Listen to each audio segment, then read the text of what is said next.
Hello everyone, in this video I'm going to show you how to change the view of your calendar. You can change the view of your calendar by clicking on the week drop down button.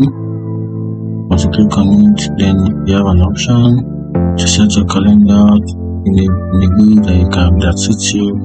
If you want to show it in weekly, in day, weekly, monthly, years, or as scheduled by you, or just going to set it to weekly. Then on the weekly basis, then you can have the date of the event. You can see right here is the date right here with a full explanation of the time basics, which is 7 a.m. to 11:30. And see, but if it is on a monthly basis, then you only have the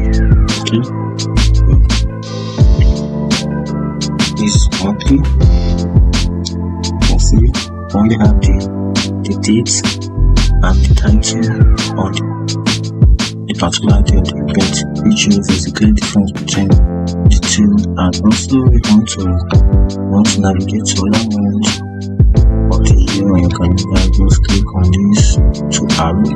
You can move back to the previous month, or you can move back to the 4 months activity. And that's how to change your views on Google Calendar.